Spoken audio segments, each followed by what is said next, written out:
سب ایلچی کی واپسی کے منتظر تھے، لیکن تینوں محافظ ایلچی کے بغیر ہی واپس آئے۔ ان کے چہروں پر صرف گرد کی تہ اور تھکن کے آثار ہی نہیں تھے، بلکہ غم و غصے کے تاثرات بھی تھے۔ وہ مدینہ داخل ہوئے تو لوگ ہجوم کر کے آ گئے۔ خدا کی قسم، ہم انتقام لیں گے، محافظ بازو لہرا لہرا کر کہتے جا رہے تھے۔ موتا کے شرجیل بن عمرو کا قتل ہم پر فرض ہو گیا ہے۔ جب یہ خبر رسول اکرم صلی اللہ علیہ وآلہ وسلم کو ملی تو بسم اللہ الرحمن الرحیم، السلام علیکم ورحمۃ اللہ وبرکاتہ۔ سب سے پہلے کروڑوں درود و پاک خاتم النبیین حضرت محمد صلی اللہ علیہ وآلہ وسلم پر، ان کی آل و اولاد پر اور ان کے اصحاب پر۔ اللہ پاک مغفرت فرمائے میری، آپ کی اور تمام دنیا کے مسلمانوں کی، اور ان مسلمانوں کی جو ایمان کی حالت میں اس دنیا سے رخصت ہو چکے ہیں۔ ناظرین، جیسا کہ ہم نے ایپیسوڈ 16 میں دیکھا تھا کہ مسلمان عمرہ کر کے چلے گئے تھے۔ 2 مہینے گزر گئے۔ ان 2 مہینوں میں خالد بن ولید رضی اللہ عنہ پر خاموشی طاری رہی، لیکن اس خاموشی میں ایک طوفان اور ایک انقلاب پرورش پا رہا تھا۔ خالد بن ولید رضی اللہ عنہ نے مذہب میں کبھی دلچسپی ہی نہ لی تھی۔ انہیں نہ کبھی اپنے بتوں کا خیال آیا تھا، نہ کبھی انہوں نے رسول کریم صلی اللہ علیہ وآلہ وسلم کی رسالت کو سمجھنے کی کوشش کی تھی۔ مگر اب خود بخود ان کا دھیان مذہب کی طرف چلا گیا، اور وہ اس سوچ میں کھو گئے کہ مذہب کون سا سچا ہے، اور انسان کی زندگی میں مذہب کی اہمیت اور ضرورت کیا ہے۔ اقرمہ، ایک روز خالد بن ولید رضی اللہ عنہ نے اپنے ساتھی سالار اقرمہ سے، جو اس کا بھتیجا بھی تھا، کہا، میں نے فیصلہ کر لیا ہے، میں سمجھ گیا ہوں۔ کیا سمجھ گئے ہو خالد؟ اقرمہ نے پوچھا۔ محمد صلی اللہ علیہ وآلہ وسلم جادوگر نہیں، خالد بن ولید رضی اللہ عنہ نے کہا، اور محمد صلی اللہ علیہ وآلہ وسلم شاعر بھی نہیں۔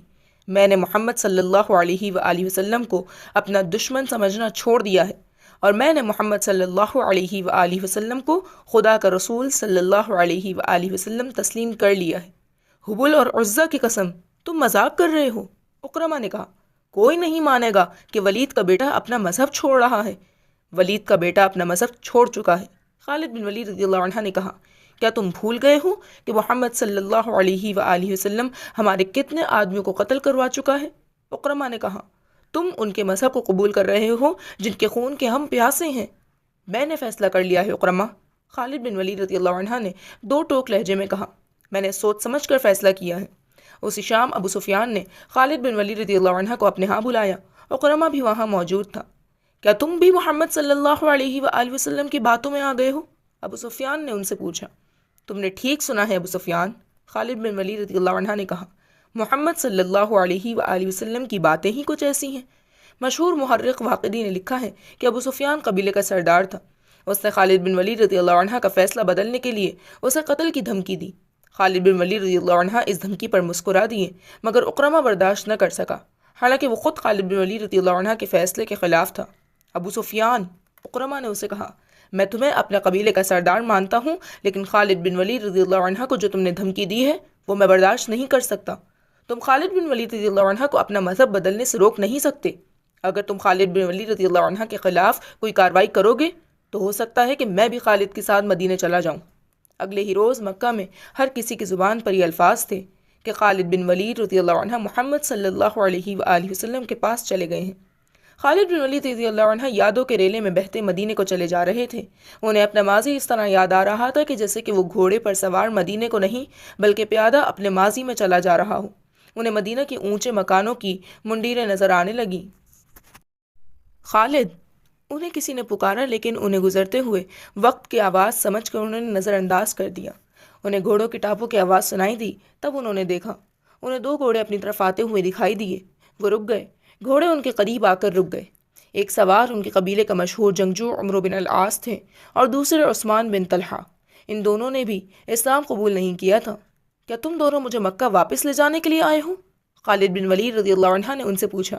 تم کہاں جا رہے ہو؟ عمرو بن العاص نے پوچھا۔ اور تم دونوں کہاں جا رہے ہو؟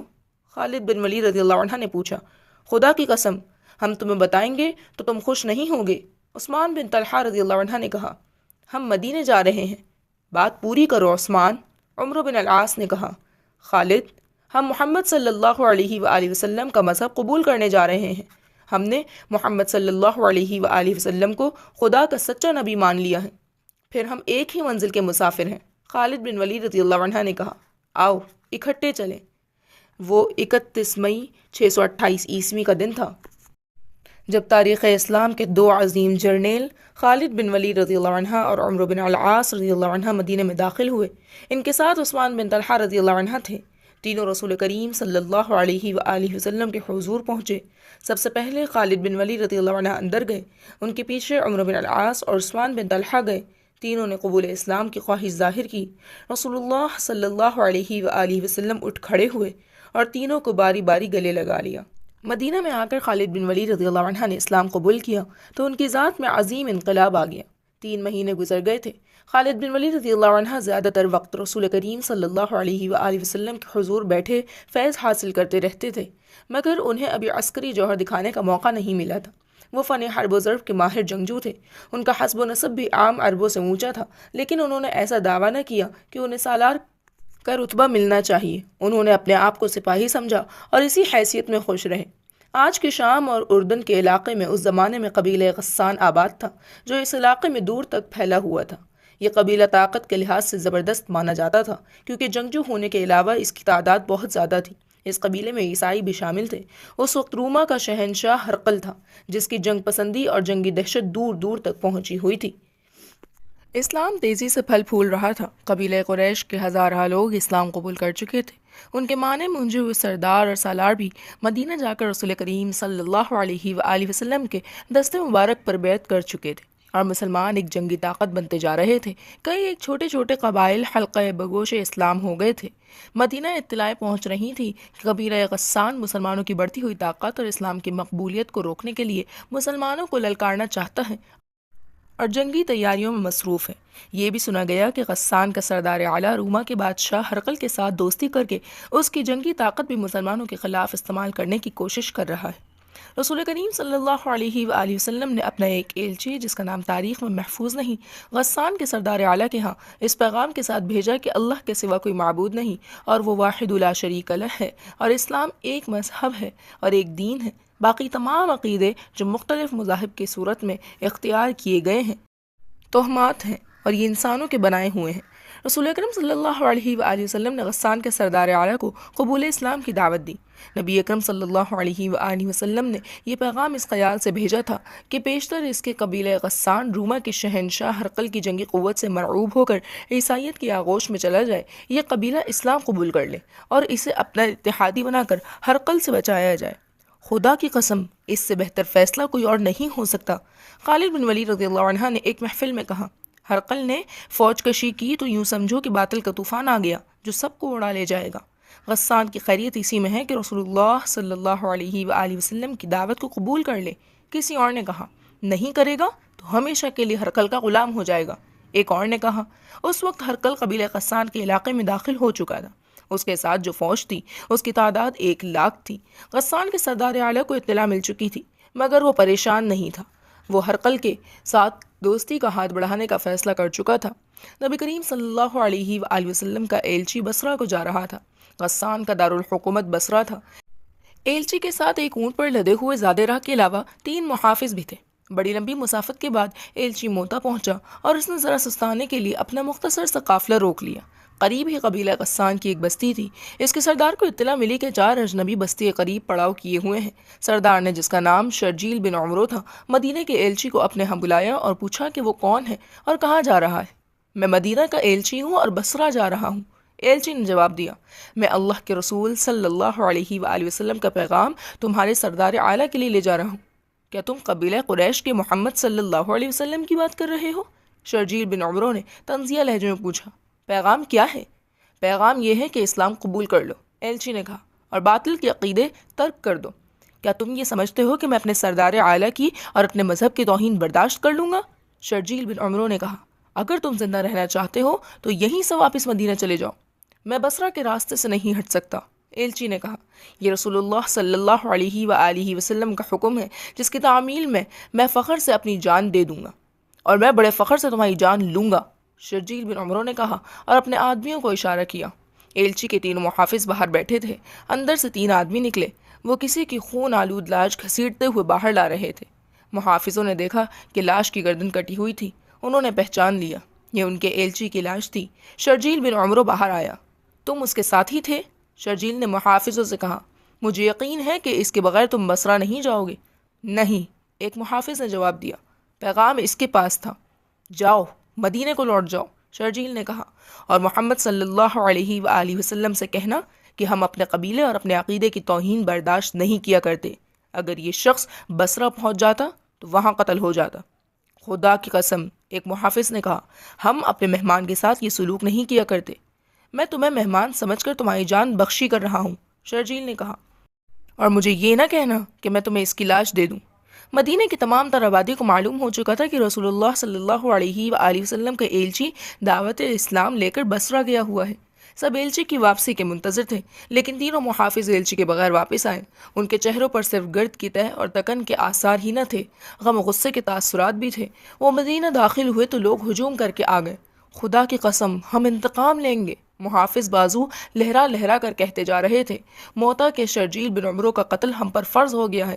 جب یہ خبر رسول اکرم صلی اللہ علیہ وآلہ وسلم کو ملی تو باہر مدینہ کی آبادی اکٹھی ہو گئی تھی۔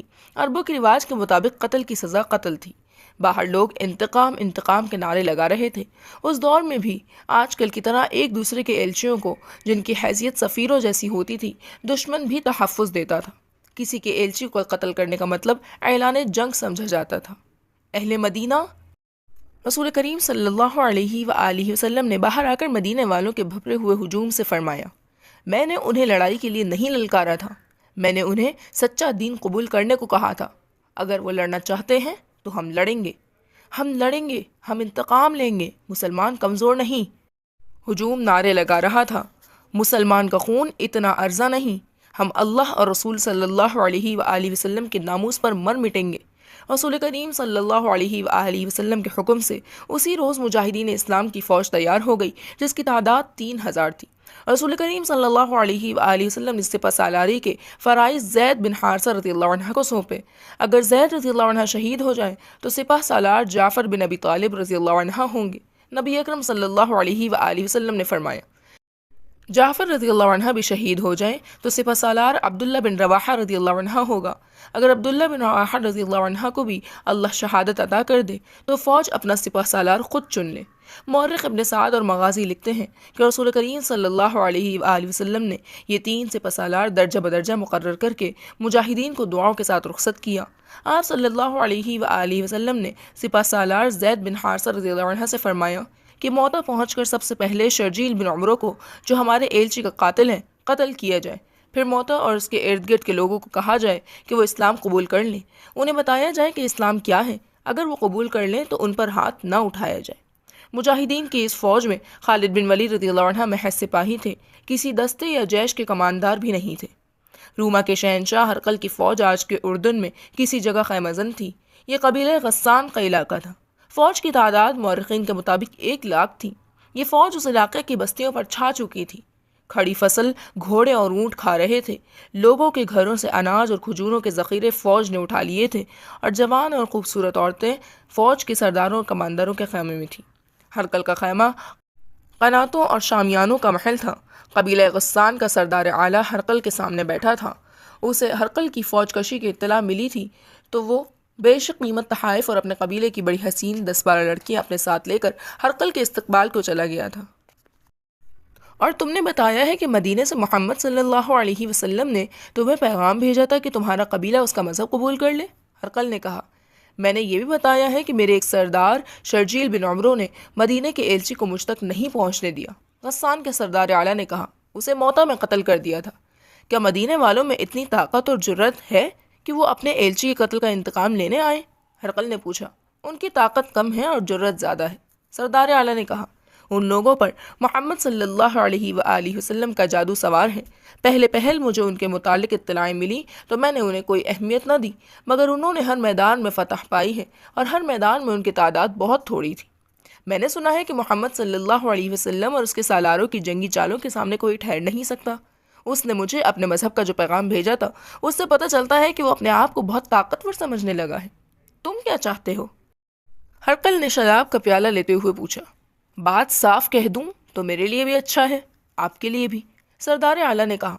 میں نے آپ کی فوج دیکھ لی ہے۔ میرا قبیلہ کوئی چھوٹا قبیلہ نہیں، اگر زیادہ نہیں تو آپ جتنی فوج میرے پاس بھی ہے۔ آپ اپنے ملک سے دور ہیں، اگر ہم لڑیں گے تو میں اپنی زمین پر لڑوں گا جہاں کا بچہ بچہ آپ کا دشمن ہوگا۔ کیا تم مجھے دھمکی دے رہے ہو؟ ہرقل نے مسکرا کر پوچھا۔ اگر یہ دھمکی ہے تو یہ میں اپنے آپ کو بھی دے رہا ہوں، غسان کے سردار اعلیٰ نے کہا۔ میں آپ کو آپس کی لڑائی کے نتائج بتا رہا ہوں جو ہم دونوں کے لیے اچھے نہیں ہوں گے۔ اس کا فائدہ مدینہ والوں کو پہنچے گا۔ کیا یہ بہتر نہیں ہوگا کہ ہم دونوں مل کر مسلمانوں کو ختم کریں؟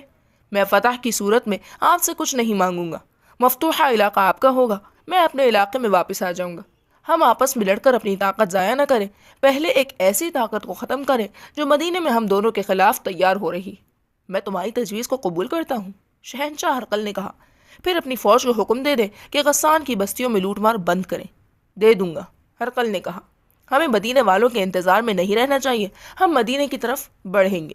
انہیں زیادہ انتظار نہ کرنا پڑا۔ مدینے کے 3000 مجاہدین مدینے سے بہت دور نکل گئے تھے۔ موتا سے کچھ فاصلے پر معان نام کا ایک مقام تھا، وہاں انہوں نے پڑاؤ کیا۔ اس علاقے کے اور اس سے آگے کے علاقے میں مجاہدین اجنبی تھے، انہیں کچھ خبر نہیں تھی کہ آگے کیا ہے۔ معلوم یہ کرنا تھا کہ آگے دشمن کی فوج موجود ہے یا نہیں، اگر ہے تو کتنی ہے اور کیسی ہے۔ یہ معلوم کرنے کے لیے 3-4 مجاہدین کو غریب سے شتر سواروں کے بھیس میں آگے بھیج دیا گیا۔ ان آدمیوں نے رات آگے کہیں جا کر گزاری اور اگلی شام کو واپس آئے۔ وہ جو خبر لائے وہ اچھی نہیں تھی۔ وہ دور آگے چلے گئے تھے۔ پہلے انہیں غسان کے 2 کنبے نظر آئے جو نقل مکانی کر کے کہیں جا رہے تھے۔ وہ لوگ امیر کبیر معلوم ہوتے تھے، ان کا سامان کئی اونٹوں پر لدا ہوا تھا۔ یہ قافلہ ایک جگہ آرام کرنے کے لیے رکا ہوا تھا۔ مجاہدین بھی وہیں رک گئے اور انہوں نے قافلے والوں کے ساتھ راہ و رسم پیدا کر لی اور یہ ظاہر نہ ہونے دیا کہ وہ مسلمان ہیں۔ انہوں نے بتایا کہ وہ بصرہ جا رہے ہیں اور وہاں سے تجارت کا سامان لائیں گے، یہیں سے واپس چلے جاؤ۔ قافلے کے آدمیوں نے انہیں بتایا، روما کے بادشاہ ہرقل کا لشکر لوٹ مار اور قتل و غارت کرتا چلا آ رہا ہے، تم سے اونٹ اور مال دولت چھین لیں گے اور ہو سکتا ہے تمہیں قتل بھی کر دیں۔ پھر ہرقل کی فوج کشی کی باتیں ہوتی رہیں۔ پتہ چلا کہ انہوں نے ہرقل کی فوج دیکھی نہیں، صرف سنا ہے کہ یہ فوج اردن میں داخل ہو کر لوٹ مار کر رہی ہے۔ ان کنبوں میں چونکہ عورتیں زیادہ تھیں، اس لیے انہیں بچانے کے لیے یہ لوگ بھاگ نکلے۔ مجاہدین کے لیے ضروری ہو گیا کہ وہ ہرقل کے متعلق صحیح صورتحال معلوم کریں۔ یہ بہت بڑا خطرہ تھا۔ مجاہدین اور آگے چلے گئے۔ انہیں غسان کی ایک بستی نظر آئی۔ وہ بستی میں چلے گئے اور بتایا کہ وہ بصرہ جا رہے ہیں، مگر راستے میں رہزنوں نے انہیں لوٹ لیا ہے۔ بستی والوں نے انہیں کھانا کھلایا اور خاصی آبھگت کی۔ وہاں سے انہیں صحیح اطلاع مل گئی۔ صحیح صورتحال یہ تھی کہ ہرقل اور قبیلہ غسان کے درمیان معاہدہ طے پا گیا تھا۔ قبیلہ غسان نے اپنی فوج ہرقل کی فوج میں شامل کر دی تھی اور دونوں فوجوں کا رخ مدینے کی طرف تھا۔ مورخوں نے ہرقل کے لشکر کی تعداد 1,00,000 اور 1,00,000 غسان کی فوج کی تعداد لکھی ہے، لیکن بعض مورخ اس سے اتفاق نہیں کرتے۔ وہ دونوں فوجوں کی مجموعی تعداد 1,00,000 بتاتے ہیں۔ بہرحال مدینہ کی اسلامی فوج کی تعداد سب نے 3,000 لکھی ہے۔ اس صورتحال نے مجاہدین کے سالاروں کو پریشان کر دیا۔ حالات کا تقاضا یہ تھا کہ دشمن کی اس ہیبت ناک جنگی قوت اور اپنی قلیل تعداد کو دیکھتے ہوئے واپس آ جاتے، لیکن انہوں نے واپسی کی نہ سوچی، البتہ معان سے آگے پیش قدمی روک دی۔ اگر ہم واپس چلے گئے تو یہ ہرقل اور غسان کے لیے دعوت ہوگی کہ وہ بے دھڑک مدینہ تک چلے آئیں۔ عبداللہ بن رواحہ رضی اللہ عنہ نے کہا، ہم دشمن کو یہیں روکیں گے۔ کیا ہم اتنی تھوڑی تعداد میں اتنے بڑے لشکر کو روک سکیں گے؟ زید بن حارثہ رضی اللہ عنہ نے پوچھا۔ کون سے میدان میں ہم تھوڑی تعداد میں نہیں تھے؟ جعفر بن ابی طالب رضی اللہ عنہ نے کہا، اگر ہم مل کر کسی فیصلے پر نہیں پہنچ سکتے تو ہم میں سے کوئی مدینہ چلا جائے اور رسول اللہ صلی اللہ علیہ وآلہ وسلم سے احکام لے آئے، ہم اتنا وقت ضائع نہیں کر سکتے۔ عبداللہ رضی اللہ عنہ نے کہا، دشمن ہمیں اتنی مہلت نہیں دے گا، خدا کی قسم میں دشمن کو یہ تاثر نہیں دوں گا کہ ہم اس کے لشکر سے ڈر گئے ہیں، اور میں مدینہ میں یہ کہنے کے لیے داخل نہیں ہوں گا کہ ہم پسپا ہو آئے ہیں۔ زید رضی اللہ عنہ نے کہا، ہم جانیں قربان کر کے زندہ رہنے والوں کے لیے مثال قائم کر جائیں گے۔ یہ مت بھولو کہ غسان کی فوج میں عیسائیوں کی تعداد زیادہ ہے، عیسائی اپنے مذہب کی خاطر لڑیں گے۔ عبداللہ بن رواحہ رضی اللہ عنہ اٹھ کھڑے ہوئے اور اپنے مجاہدین کو اکٹھا کر کے اتنے جوشیلے لہجے میں خطاب کیا کہ 3,000 مجاہدین کے نعرے زمین و آسمان ہلانے لگے۔ سپہ سالار زید بن حارثہ رضی اللہ عنہ نے آگے کو کوچ کا حکم دے دیا۔ مورخین لکھتے ہیں کہ مجاہدین اسلام نے اپنے آپ کو بڑے ہی خطرناک امتحان میں ڈال دیا۔ ہرقل اور غسان کے سردار اعلیٰ کو معلوم ہو گیا تھا کہ مدینے سے چند ہزار نفری کی فوج اپنے ایلچی قتل کا انتقام لینے آ رہی ہے۔ مجاہدین کو کچل ڈالنے کے لیے ہرقل اور غسان کے لشکر آ رہے تھے۔ مجاہدین بڑھتے چلے گئے اور بلقا پہنچ گئے۔ انہیں اور آگے جانا تھا، لیکن غسان کی فوج کے 2 دستے جن کی تعداد مجاہدین کی نسبت 3 گنا تھی، راستے میں حائل ہو گئے۔ زید بن حارثہ رضی اللہ عنہ نے مجاہدین کو دور ہی روک لیا اور ایک بلند جگہ کھڑے ہو کر علاقے کا جائزہ لیا۔ انہیں یہ زمین لڑائی کے لیے موزوں نہ لگی۔ دوسرے سالاروں سے مشورہ کر کے زید بن حارثہ رضی اللہ عنہ مجاہدین کو پیچھے لے آئے۔ غسان کی فوج نے اسے پسپائی سمجھ کر مجاہدین کا تعاقب کیا۔ زید رضی اللہ عنہ موتا کے مقام پر رک گئے اور فوراً اپنے مجاہدین کو لڑائی کی ترتیب میں کر لیا۔ انہوں نے فوج کو 3 حصوں میں تقسیم کیا، دایاں اور بایاں پہلو اور قلب۔ دائیں پہلو کی کمان قطبہ بن قتادہ رضی اللہ عنہ کے پاس اور بائیں پہلو کی عبایہ بن مالک رضی اللہ عنہ کے ہاتھ تھی۔ زید بن حارث رضی اللہ عنہ خود قلب میں رہے۔ اللہ کے سچے نبی صلی اللہ علیہ وآلہ وسلم کے عاشقوں، زید بن حارثہ رضی اللہ عنہ نے بڑی بلند آواز سے مجاہدین کو للکارا، آج ہمیں ثابت کرنا ہے کہ ہم حق کے پرستار ہیں۔ آج باطل کے نیچے سے زمین کھینچ لو، اپنے سامنے باطل کا لشکر دیکھو اور اس سے مت ڈرو۔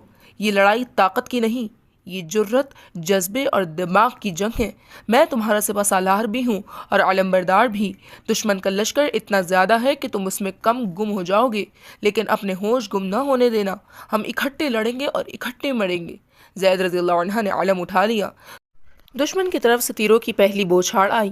زید رضی اللہ عنہ کے حکم سے مجاہدین کے دائیں اور بائیں پہلو پھیل گئے اور آگے بڑھے۔ یہ آمنے سامنے کا تصادم تھا۔ مجاہدین دائیں اور بائیں پھیلتے اور آگے بڑھتے چلے گئے اور زید رضی اللہ عنہ نے قلب کو آگے بڑھا دیا۔ وہ خود آگے تھے۔ یہ معرکہ ایسا تھا کہ جی سامعین، مدینہ کے مسلمان ایک اور معرکے کی جانب رواں دواں ہیں۔ اس جنگ کا انجام کیا ہوگا؟ کہ 3000 کا لشکر 1,00,000 کے لشکر پر قابض ہوگا؟ اور خالد بن ولید رضی اللہ عنہ کے قبول اسلام کے بعد یہ ان کی پہلی جنگ ہے جو وہ بحیثیت عام سپاہی لڑ رہے ہیں۔ اس معرکے کا نتیجہ کیا ہوگا؟ یہ جاننے کے لیے ہمارے چینل کے ساتھ جڑے رہیے۔ ہمارے چینل کو لازمی سبسکرائب کر کے بیل آئیکن کا بٹن آن کر کے آل کر دیں تاکہ اگلے ایپیسوڈ سب سے پہلے آپ تک پہنچ سکے، اور اس ویڈیو کو جاتے جاتے ایک لائک ضرور دیجیے گا۔ جزاکم اللہ خیرہ۔